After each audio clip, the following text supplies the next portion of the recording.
Noticentro 1, CMI. Presidente electo Gustavo Petro dice que habló con gobierno de Venezuela para normalizar la frontera. Presidente Duque responde y dice que la frontera ya estaba abierta. Ex-FARC siguen reconociendo delito de secuestro. Pastor Alape dijo que le pagaban a agentes del DAS y del CTI por información para seleccionar a las víctimas. Mujeres indígenas están dando a sus hijos en adopción por la situación de hambre y desnutrición. Bogotá en construcción. Más de 400 obras están en marcha y se van a duplicar con megaproyectos.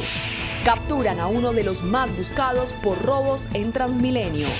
Con Luisa Tobo.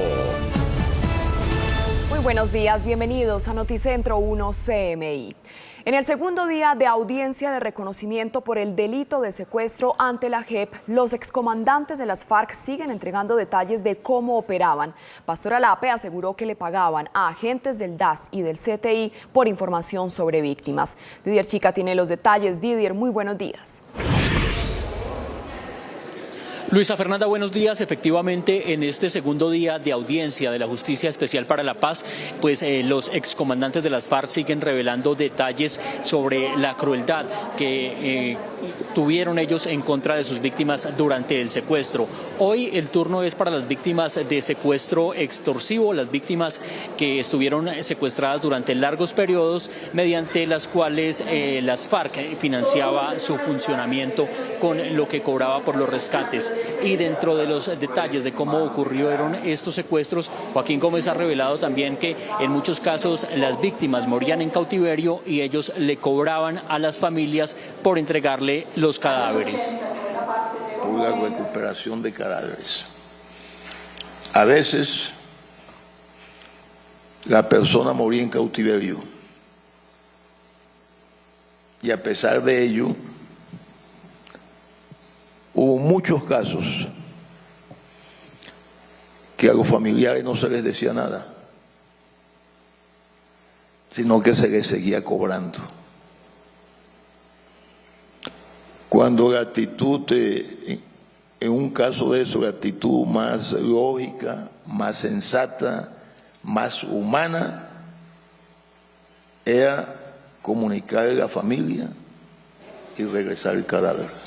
Por su parte, Pastor Alape, también exintegrante del secretariado de las FARC, reveló que dentro de la búsqueda de información para reunir y para identificar a sus víctimas, pues también tuvieron alianzas con diferentes organismos del Estado y con agentes de seguridad que les señalaban cuáles eran las víctimas que tenían más recursos para después ser víctima de secuestro.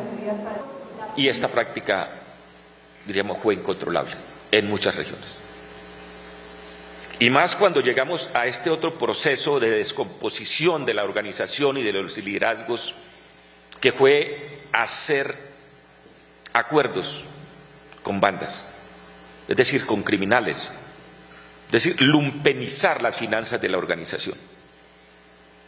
Porque no solamente estas bandas, sino con estructuras de Estado, DAS en esa época, CTI, porque llega una práctica que cuánto había que invertir para inteligencia. En los próximos minutos escucharemos el testimonio de las víctimas, personas que estuvieron secuestradas por periodos hasta de 10 años en las selvas de Colombia en poder de la guerrilla de las FARC. Información con Didier Chica, Noticentro 1 CMI. Didier, muchas gracias.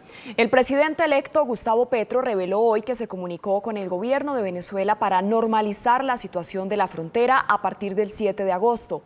El nuevo mandatario no aclaró si habló con el presidente Maduro o alguno de sus funcionarios. Ante este hecho, el presidente Iván Duque responde que la frontera ya estaba abierta. Carlos Ruiz tiene los detalles desde la Casa de Nariño. Carlos, buenos días. ¿Qué tal? Muy buenos días para usted y para los televidentes. Este parece ser el primer choque entre el presidente saliente y el presidente entrante. Gustavo Petro, como presidente electo, escribió hoy en su cuenta de Twitter lo siguiente: me he comunicado con el gobierno venezolano para abrir las fronteras y restablecer el pleno ejercicio de los derechos humanos en la frontera. Le pedimos al presidente Iván Duque una reacción por este anuncio de Petro e inicialmente él respondió en forma lacónica que la frontera está abierta con Venezuela desde hace mucho rato, pero luego agregó lo siguiente. Usted me dice que van a abrir, están abiertas. Bueno, yo le estoy diciendo, me dicen van a abrir fronteras, yo le estoy diciendo las fronteras están abiertas. Aquí lo importante es sobre todo que nosotros sigamos garantizando, sobre todo del lado venezolano, es que no haya connivencia con el terrorismo. Porque allá está Pablito, porque allá está Antonio García, porque allá está Iván Márquez. Entonces, que los devuelvan, que los manden a que los capturen y los extraditen para que le muestren a Colombia que hay voluntad de colaborar con nuestro país.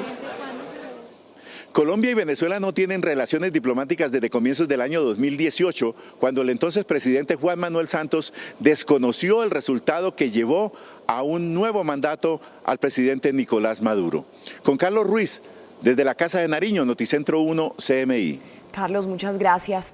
Y se presentan fuertes combates en el Valle del Cauca entre el Ejército Nacional y disidencias de las FARC. Sebastián Bedoya tiene el reporte desde Cali. Sebastián, buenos días.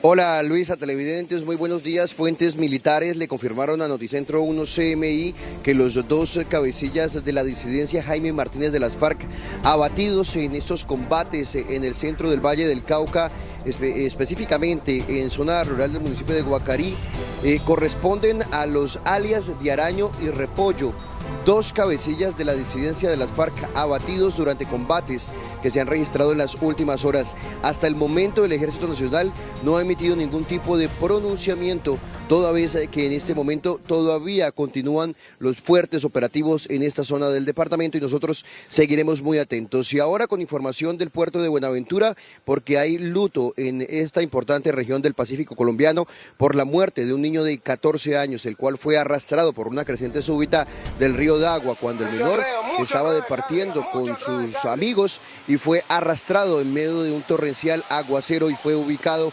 metros más adelante por los organismos de socorro. Reiteran que durante esta temporada de lluvias no asistan a los afluentes y tengan mayor precaución, sobre todo al nivel de los mismos, los cuales son monitoreados de manera permanente.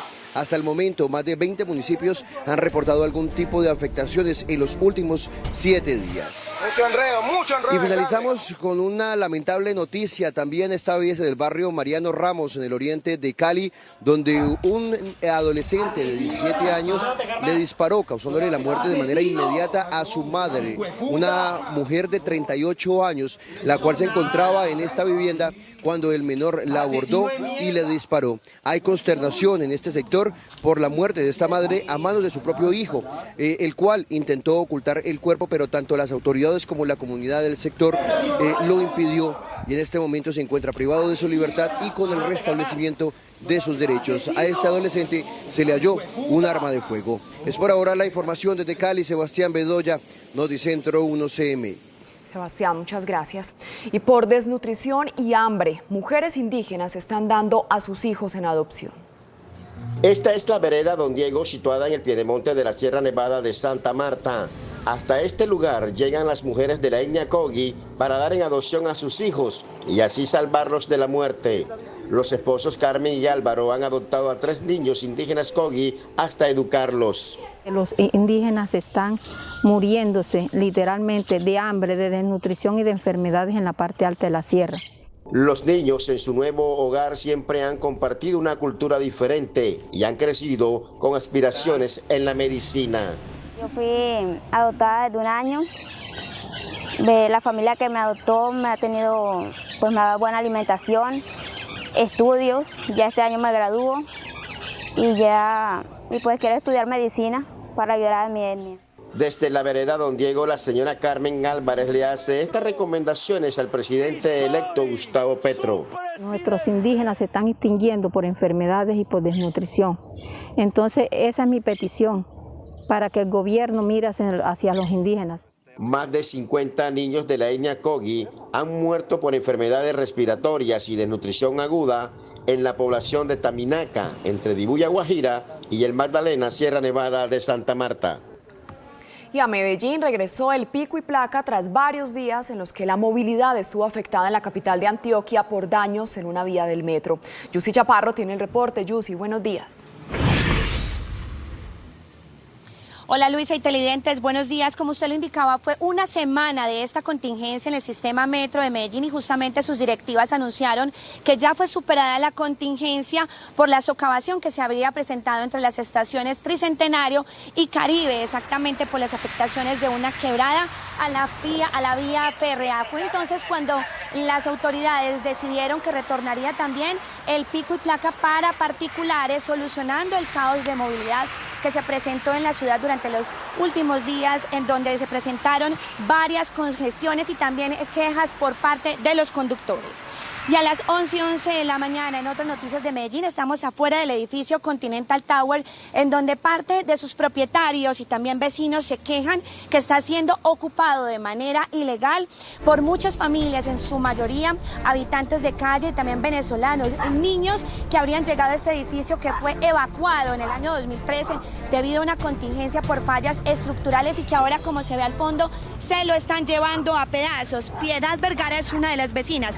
Doña Piedad, buenos días. ¿Qué es lo que está pasando con estas personas en el edificio? No, pues viven escondidas, uno no las ve, pero el ruido es impresionante, tarde de la noche más que todo, y al amanecer salen con los costales llenos de el aluminio, ya se llevaron las puertas, ya se llevaron mucha cosa. Hoy en día se están llevando lo de las tuberías y los adobes. ¿Les preocupa a ustedes también como vecinos el tema de seguridad en la zona? Pues claro, uno siempre está alerta a cualquier caso de inseguridad o que se sienta uno desprotegido, porque las autoridades casi no se ven o no hacen nada respecto a esto, por lo que no hay dolientes. No hay dolientes, pero allí hay portería, hay administración, ¿hay alguien que prohíba este ingreso? ¿Qué han visto ustedes? No, nada, las puertas están abiertas y ya la gente de bien, nadie se va a poner ahí en contrapeso con ellos, que vamos a defender nosotros como vecinos, si no tenemos que ver nada ahí, tienen que ser los mismos propietarios que se asocien y vean por eso que ya no hay nada, está el hueco, eso pues sería bueno por el paisaje, por el buen paisajismo, que nos lo quitaran de ahí, que lo tumbaran de una vez. Muy bien, doña Piedad, muchas gracias. Hay que decir que la preocupación de sus propietarios no solamente porque se estarían llevando este edificio a pedazos, sino también por el riesgo al que están expuestos estos niños allí en esta edificación, que como lo decíamos ahora tiene fallas estructurales y por eso fue evacuada. Más adelante en minutos ampliaremos estas noticias desde la capital antioqueña. Así es, Yusi, muchas gracias. Hacemos una pausa en Noticentro 1 CMI y al regresar espere. Bogotá en construcción, las obras que avanzan en la capital. Ya volvemos. Seguimos en Noticentro 1 CMI. Bogotá está en construcción. En la ciudad hay más de 400 frentes de obra. Con la adjudicación de nuevos megaproyectos viales serán 800 frentes de obra activos antes de que finalice la administración de Claudia López. Luisa Fernández tiene las obras más importantes en la capital. Luisa, buenos días. Hola Luisa, las obras más importantes que están en ejecución son las 68 y la ciudad de Cali, todas estas relacionadas con el sistema de Transmilenio y también con el metro de Bogotá. Entre tanto, son varios otros megaproyectos los que ya se han adjudicado en la administración de Claudia López y han sido cofinanciados junto al gobierno nacional. Entre las obras más importantes que también entrarán en construcción en los próximos meses está la ampliación de la Autonorte y la séptima, la calle 13, entre esas la Alo Sur, que también ha sido muy polémica, pero que se firmó hace poco junto al gobierno de Iván Duque. Lo que ha dicho la alcaldesa Claudia López es que en medio o en el marco del POT Bogotá Reverdece, lo que se trata con estas obras viales es que la ciudad pase de 2 horas en recorridos a 30 minutos. Nosotros desde hace varios días realizamos unas entrevistas y recorridos por las obras más importantes de la ciudad y a las 12 del mediodía tendremos más detalles. Entre tanto, les dejo algo de lo que dijo Claudia López. Pasar de tener una ciudad contaminada, congestionada y de 2 horas en promedio a tener una ciudad equitativa, limpia y de media hora en promedio. ¿Cuánto nos vamos a demorar construyendo esa Bogotá? Esa Bogotá necesita 22 corredores verdes, 5 líneas de metro, 7 cables y 2 regiotrans. Nos vamos a demorar 15 años en contratar eso. Pero mientras se ejecutan y se vuelven realidad estas obras, hay varios problemas de movilidad en la ciudad. Y es que en Bogotá en el día se realizan más de 14 millones de viajes. Lo que ha dicho o lo que dicen desde Secretaría de Movilidad es que al año se realizan más de 80.000 planes de manejo de tráfico y con las obras que van a entrar en la ciudad, que son estos megaproyectos, pues ese número podría incluso duplicarse en planes de manejo de tráfico. Vamos a cambiar de tema porque vamos a hablar de las noticias de hoy en Bogotá, y es que fue capturado uno de los más buscados, está entre el cartel de los más buscados por cometer delitos en el sistema de transporte masivo que es Transmilenio, SITP, entre otros sistemas de transporte con los que cuenta Bogotá. Y es alias Marquitos, especialmente delinquía en la localidad de Ciudad Bolívar, y en medio de un operativo de requisa y de patrullaje, la Policía Metropolitana de Bogotá dio con el paradero de este sujeto. En medio de este operativo, uno de los policías resultó lesionado. Esta persona, al momento de irlo a capturar, acciona un arma de fuego en repetidas ocasiones contra los miembros de la Policía Nacional. Tenemos un policial herido, afortunadamente de manera leve, pero se logra la incautación del arma, los cartuchos percutidos, así como la captura del delincuente, quien será dejado a disposición por parte de las unidades policiales. Lo que dice la Policía Metropolitana en cabeza del comandante general Eliezer Camacho es que alias Marquitos no pertenecía a ninguna banda delincuencial, pero ya era reconocido por la ciudadanía por la reincidencia en el delito y por subirse a estos medios de transporte. El modus operandi llegaba como un pasajero común y corriente, amedrantaba a los ciudadanos y a los usuarios de Transmilenio con armas de fuego y luego de hurtarle sus pertenencias huía. En medio de este operativo pues se pudo dar con alias Marquitos y están detrás de 10 sujetos más quienes también delinquen en el sistema de transporte. A las 12 del mediodía, Luisa, tendremos más detalles de estas dos noticias. Continúe usted con más en estudio. Así es, Luisa, gracias. Y desde la cárcel de Cómbita en Boyacá, el negro Over ordenó un crimen en Barranquilla. El cuerpo de la víctima fue desmembrado. Jorge Castro, buenos días. ¿Qué dicen las autoridades? Muchas gracias, muy buenos días. La información que ha revelado la Fiscalía en audiencia de imputación contra alias Barbas da cuenta de que Ángelo Aldair Serra Jaimes fue asesinado y desmembrado por orden de Ricardo Martínez, alias el Negro Over, quien está preso en la cárcel de máxima seguridad de Cómbita en el departamento de Boyacá. Llama la atención de las autoridades este hecho, pues recientemente un consejo de seguridad se informó y se anunció por parte de las autoridades que el Negro Over iría a lo que llaman celda fría para estar completamente aislado y sin contacto con las telecomunicaciones. Pues bien, según lo relatado por la Fiscalía en la imputación que se hizo contra alias Barba, se señala que fue el Negro Over quien ordenó y presenció a través de una videollamada la manera como fue asesinado y desmembrado Ángelo Aldair. De acuerdo con lo que se ha manifestado también por las autoridades, los señalamientos del Negro Over contra esta persona que fue asesinada es porque supuestamente habría delatado a integrantes de la organización criminal Los Costeños. Las partes de Ángelo Aldair fueron dispersadas en barrios del suroriente y el suroccidente de Barranquilla como Los Laureles, Galán y Las Cayenas. En otras noticias más agradables, desde la capital del Atlántico, el malecón del río Magdalena ha recibido en las últimas horas un reconocimiento internacional, Premio Mundial de Arquitectura y Diseño, para esta obra de más de 5 kilómetros de extensión, que en los últimos 7 años ha sido visitada por más de 20 millones de colombianos, de acuerdo con la información que maneja la Alcaldía de Barranquilla. Este reconocimiento no es el primero que recibe el Malecón del Río, que cuenta con áreas gastronómicas e igualmente de recreación infantil y esparcimiento para los pequeños. Más adelante tendremos otros detalles de estas noticias desde Barranquilla. Así es, Jorge, gracias. Y Cartagena atraviesa el primer pico de la infección respiratoria aguda. Las autoridades de salud advierten que la población con mayor riesgo son los niños menores de 5 años. Evelyn Díaz tiene los detalles. Evelyn, muy buenos días.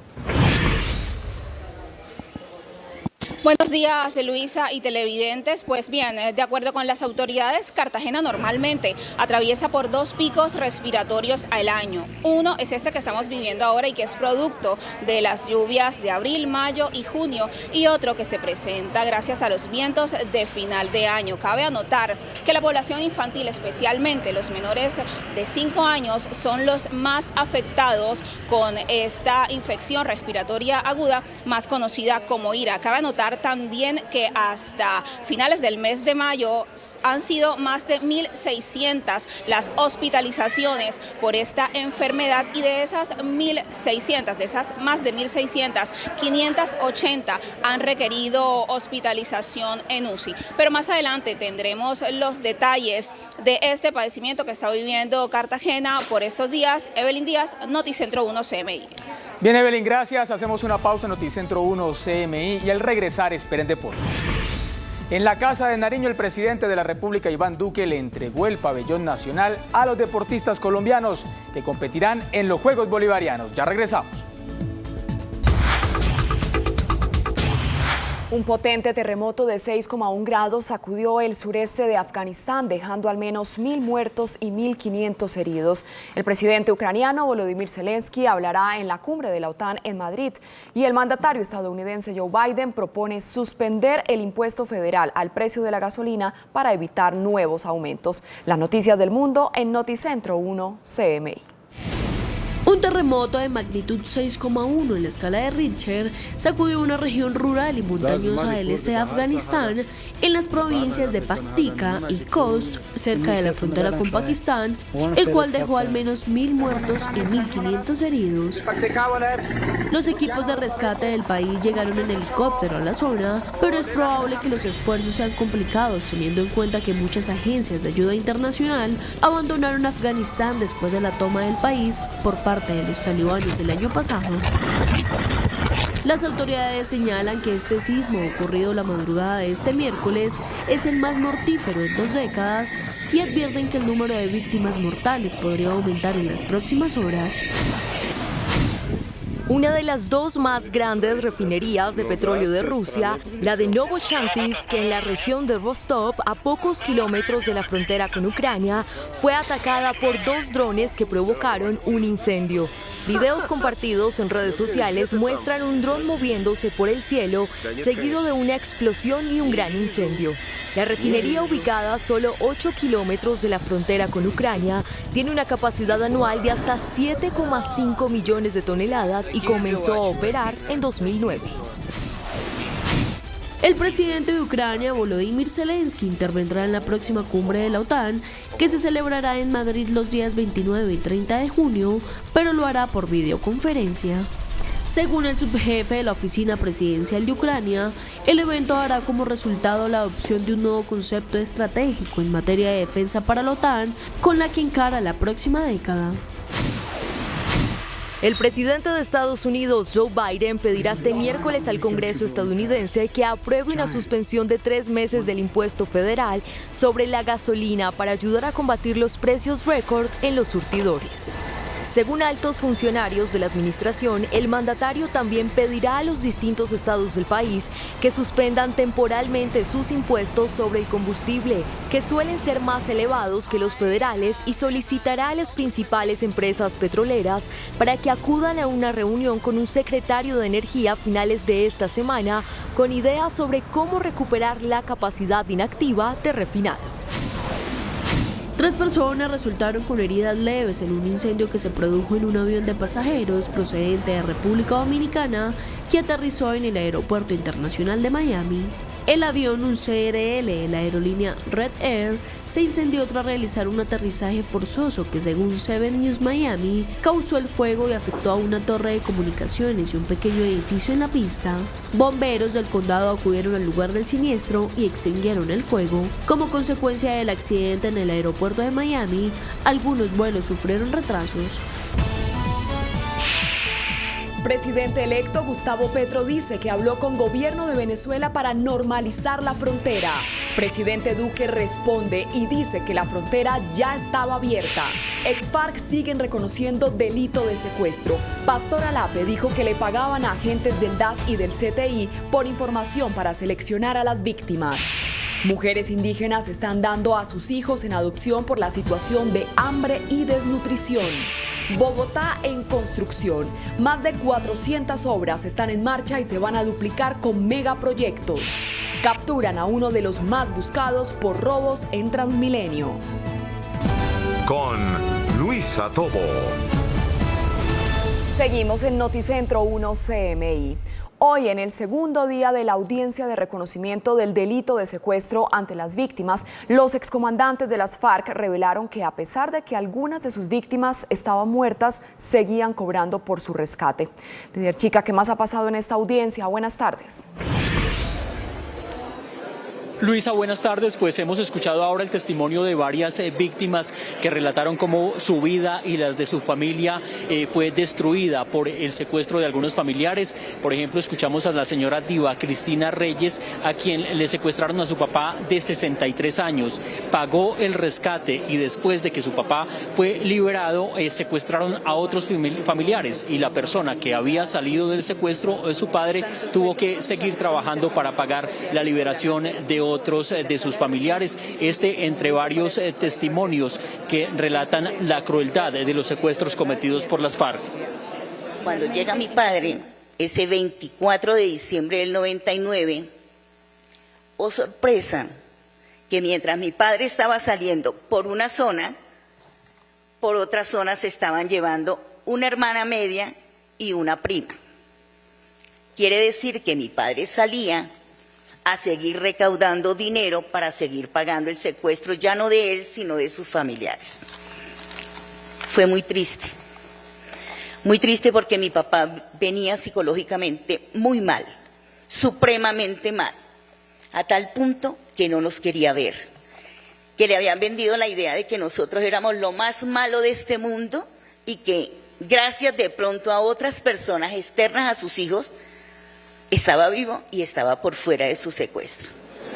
El excomandante de las FARC, Joaquín Gómez, excomandante del Bloque Sur, reconoció la crueldad con la que trataron a los secuestrados y además dijo que a muchas familias le siguieron cobrando por el rescate, aún sabiendo que sus seres queridos ya habían muerto en cautiverio. Por la recuperación de cadáveres. A veces la persona moría en cautiverio. Y a pesar de ello, hubo muchos casos que a los familiares no se les decía nada, sino que se les seguía cobrando. Cuando la actitud, en un caso de eso, la actitud más lógica, más sensata, más humana, era comunicarle a la familia y regresar el cadáver. Los excomandantes de las FARC también dieron a conocer que tuvieron alianzas con agentes del DAS y agentes de la Fiscalía en su momento, quienes les entregaban información sobre las personas que podrían tener recursos para pagar el rescate y después ser secuestradas. Información con Didier Chica, Noticentro 1 CMI. Didier, muchas gracias. La conversación telefónica entre el presidente de los Estados Unidos, Joe Biden, y el presidente electo de Colombia, Gustavo Petro, es la continuación del buen estado de las relaciones que entre los dos países deja su gobierno, declaró hoy el mandatario saliente Iván Duque. Volvemos a la Casa de Nariño con el periodista Carlos Ruiz. Carlos, buenas tardes. Gracias, de nuevo cordial saludo desde la Casa de Nariño. Como el presidente Joe Biden se demoró 5 meses para conversar telefónicamente con el presidente Iván Duque y apenas tardó 48 horas para tener una conversación telefónica con el presidente electo Gustavo Petro, le preguntamos hoy al mandatario colombiano Iván Duque qué piensa de esa conversación de Joe Biden con Gustavo Petro y respondió que le parece muy bien para el fortalecimiento de las relaciones de Colombia y Estados Unidos. Las relaciones no son con los presidentes, Carlos, las relaciones son con los países. Aquí tenemos que despersonalizar muchas veces esas relaciones. Y así ha sido. Estados Unidos ha sido un aliado de Colombia y Colombia un aliado de los Estados Unidos. Estamos celebrando 200 años de relación bilateral, que ha sido bipartidista en los Estados Unidos. Entonces, ahí no hay nada extraordinario, es la continuidad de una relación que tiene que seguir y que tienen que seguir con objetivos comunes, no solamente objetivos de conversación, es objetivos comunes, la lucha contra el narcotráfico, la lucha contra el cambio climático o contra la crisis climática, el trabajo en energías renovables, el trabajo en ciencia y tecnología, el camino que ya está allanado, el camino comercial, y yo me siento contento de dejar hoy la relación con los Estados Unidos en el punto más alto con la declaratoria de Colombia como aliado estratégico no miembro de la OTAN, así que esto lo único que esperamos para adelante es que siga trayendo frutos y a mí me alegrará siempre que Colombia siga fortaleciendo las relaciones con las naciones, más aún cuando nosotros hemos dado pasos tan importantes. El presidente Duque también informó que ya le aceptó las renuncias que presentaron los embajadores ante los Estados Unidos, España y los organismos de la ONU en Ginebra. Con Carlos Ruiz desde la Casa de Nariño, Noticentro 1, CMI. Carlos, muchas gracias. Se presentan fuertes combates en el Valle del Cauca entre el Ejército Nacional y las disidencias de las FARC. Sebastián Bedoya tiene el reporte desde Cali. Sebastián, buenas tardes. Hola, buenas tardes. El Ejército Nacional confirmó que los dos presuntos cabecillas de una disidencia de las FARC, identificado con los alias de Repollo y Araña, murieron durante combates en la zona rural del municipio de Guacarí, centro del Valle del Cauca. Uno de ellos, alias Repollo, es señalado de ser el responsable de adquirir material logístico y de guerra para este grupo armado ilegal. Adicional a eso, cobraría dinero producto de las extorsiones, donde de acuerdo con la información preliminar estaría recibiendo cerca de 50 millones de pesos al mes. Además, ambos sujetos serían los responsables de coordinar las acciones en contra de la fuerza pública, secuestros extorsivos y asesinatos de líderes sociales en el departamento del Valle del Cauca. Pertenecían a la disidencia Adán Izquierdo de las FARC. En otras noticias, las lluvias siguen cobrando vidas. En esta oportunidad, la vida más reciente le corresponde a la de un menor de tan solo 14 años en zona rural de Buenaventura Valle. Un menor de 14 años, identificado como Mario Caicedo, murió al ser arrastrado por la creciente súbita del río Dagua en zona rural de Buenaventura, Valle del Cauca, cuando se sumergió el afluente en medio de una lluvia. Del sitio donde se hundió, donde se desapareció, 2 kilómetros abajo, en el sector La Esperanza, es donde lo han encontrado. En los últimos 7 días, 20 municipios han reportado afectaciones por las torrenciales precipitaciones. Nos encontramos en el municipio del Cairo, Valle del Cauca, en la vía que conduce de Cartago al Cairo y a San José del Palmar. Estamos indicando hoy, pidiéndole a la gobernadora, la doctora Clara Luz Roldán, por este problema que se está presentando en esta vía, que ya la banca está a la mitad. Inundaciones por colapsos del alcantarillado en Candelaria, Obando, Andalucía y Zarzal, por aguas escorrentías en Florida y Andalucía, por crecientes súbitas de quebradas en Florida y Obando, un vendaval en el municipio de Jamundí. Los ríos de la región siguen siendo monitoreados de manera permanente. En otras noticias, un adolescente asesinó a su madre en una vivienda del oriente de Cali. En esta vivienda del barrio Mariano Ramos, oriente de Cali, fue donde un adolescente asesinó de un disparo a su mamá de 38 años y pretendía ocultar el cuerpo, pero tanto la comunidad como las autoridades que llegaron al sitio lo impidieron. Y al interior de una residencia hallan el cuerpo sin vida de una mujer. El agresor sería un hijo de esta persona, de esta mujer, un adolescente de 17 años a quien le ocasiona una herida por arma de fuego, y en el lugar también fue incautada un revólver. El crimen de la mujer causó conmoción entre los habitantes del sector. Muy duro y muy triste porque nosotras la madre damos todo por los hijos. El agresor, al cual se le restablecieron sus derechos, permanece privado de su libertad. Es por ahora toda la información desde Cali. Sebastián Bedoya, Noticentro 1 CM. Sebastián, gracias. Y fue superada la contingencia de la línea A del metro de Medellín, que durante una semana estuvo cerrada por socavación. Las autoridades restablecieron el servicio y las medidas de movilidad. Yusi Chaparro tiene el reporte desde la capital de Antioquia. Yusi.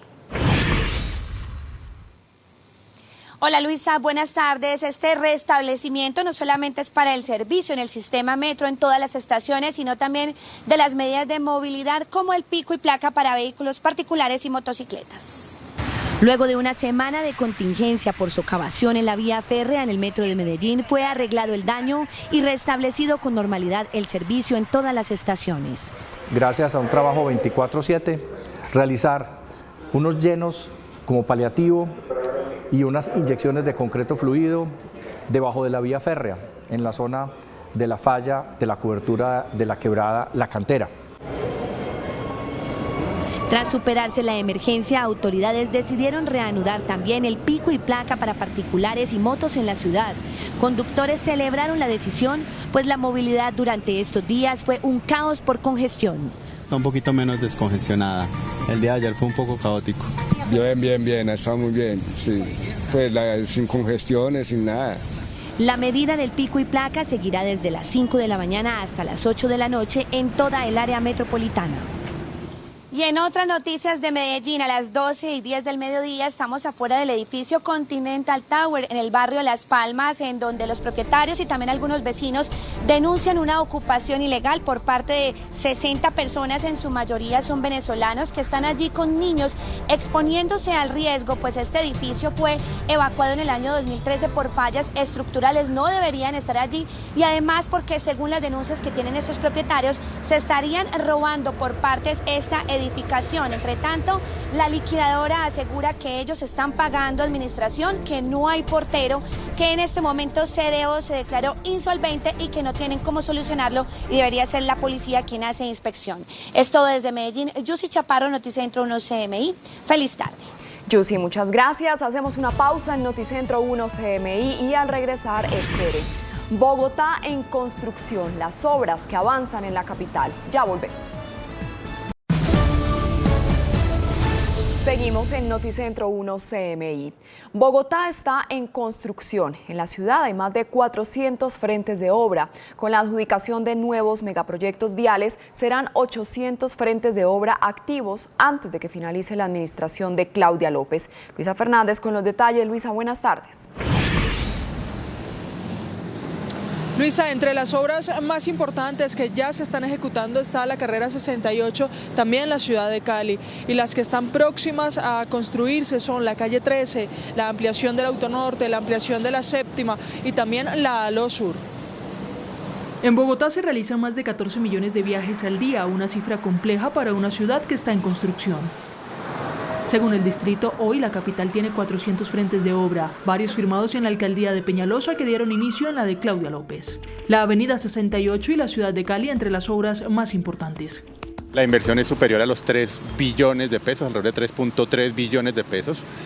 Y es una obra que va a transformar por completo esos corredores. La 68 la vamos a reconstruir en su totalidad porque vamos a poder incorporar allí pues, los carriles exclusivos para el sistema Transmilenio, con más o menos 21 estaciones nuevas del sistema Transmilenio. Vamos a espacio público nuevo, muchas zonas verdes, mejor conectividad con las troncales que hay hoy en día. Vamos a tener conectividad directa en la autopista sur, en la calle 26, en las Américas, en la avenida Suba e incluso en la séptima. La extensión de la Caracas, la avenida Guayacanes, la Laureano Gómez, avenida Rincón, entre otras intervenciones locales y de valorización, hacen parte de los proyectos de movilidad que se adelantan. Y otras esperamos terminarlas, como las mencioné, las obras de valorización, vamos a tener seguramente casi un 80% terminadas finalizando la administración. La 68 no la vamos a alcanzar a terminar, vamos a estar en un avance por ahí de un 60-70%.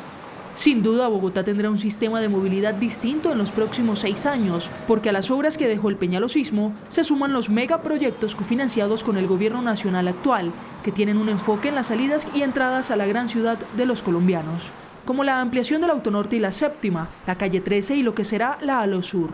Pasar de tener una ciudad contaminada, congestionada y de 2 horas en promedio, a tener una ciudad equitativa, limpia y de media hora en promedio. ¿Cuánto nos vamos a demorar construyendo esa Bogotá? Esa Bogotá necesita 22 corredores verdes, 5 líneas de metro, 7 cables y 2 regiotrams. Nos vamos a demorar 15 años en contratar eso. Al panorama vial se suma la elección de un nuevo presidente de la República, quien debate la ejecución de la mayor obra en Bogotá, el metro. una primera línea que está en construcción y una segunda que sería la insignia del POT Bogotá Reverdece de Claudia López. La mandataria le aclaró a este noticiero que ya hay un camino de diálogo positivo con el elegido Gustavo Petro. Daban a entender que podría parar la primera línea del metro. Celebro que justamente en estos días aclaró que no, que su intención no es parar el metro, que va a apoyar el metro, pero que sí quisiera revisar en detalle los estudios y diseños de la primera línea. Por supuesto se los mostraremos en detalle. Aparentemente los esfuerzos de esta administración para adquirir el mayor cupo de endeudamiento de la historia no serán en vano, pues gran parte de los 11.7 billones de pesos se emplearán en la segunda línea de metro. También vamos a hacer el sueño de nuestro corredor verde por la séptima, que esperamos montar prepliegos al final de este semestre y adjudicarlo ojalá a finales de este año. También sacar adelante la cicloalameda del medio milenio. Y con el cupo nuevo que nos aprobó el Consejo de Bogotá en las últimas semanas, el porcentaje que está destinado a infraestructura son 2.5 billones de pesos para la construcción del metro subterráneo. Es decir, Bogotá hoy está en función de transformar la movilidad a un modelo ambiental limpio y rápido. Sin embargo, esto complicaría la misma movilidad hasta 2028. Según el IDU, en 2024 y 2025 estarán activos entre 700 y 800 frentes de obra. ¿Será el pico y placa y los planes de manejo de tráfico suficientes? Sí, a la fecha son más de 27.000 frentes de obra o PMTs que hemos venido autorizando en diferentes puntos de la ciudad y en el año se manejan alrededor de 80.000.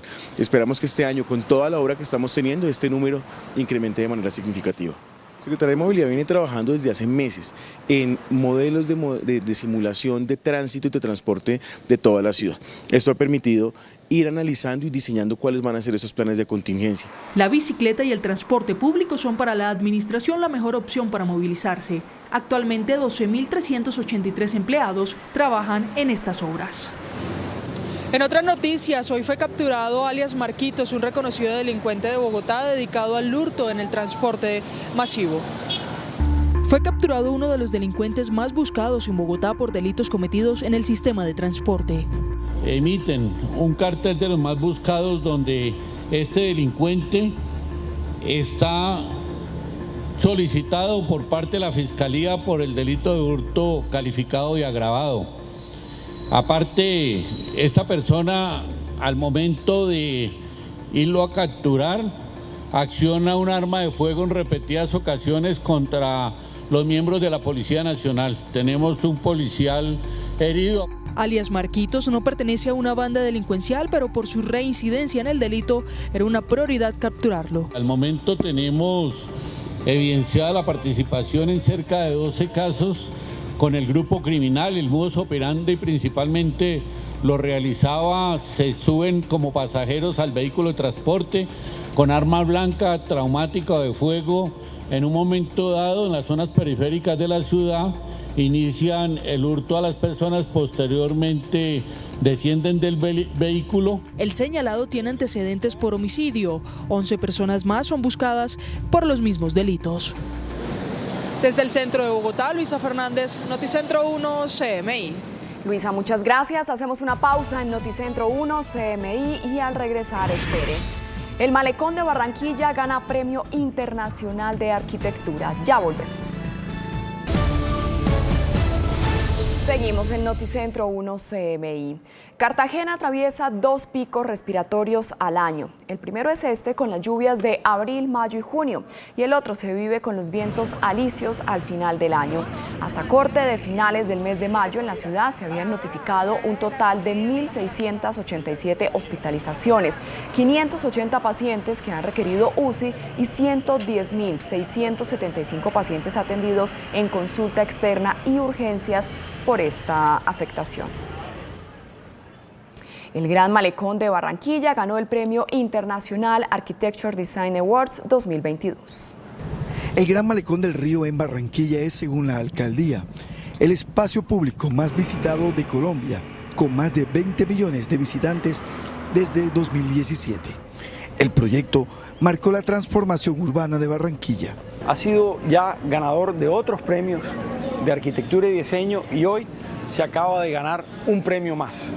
Pero más que los premios, son las sonrisas, ese espacio de encuentro y de equidad entre barranquilleros y el medio ambiente, ese espacio que nos devolvió la mirada al río y que hoy se convierte en la punta de lanza de esa Barranquilla nuevamente frente al agua.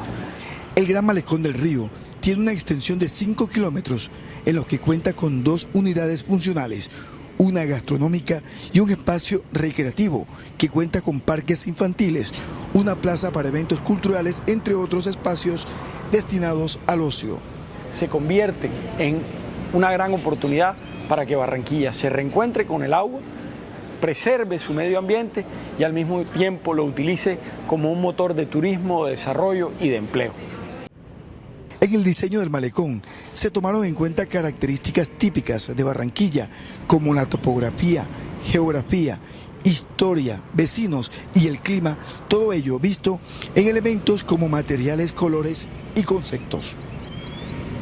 Hasta aquí la información en Noticentro 1 CMI, pero a las 8 de la noche esperen una nueva emisión de noticias. ¡Feliz tarde!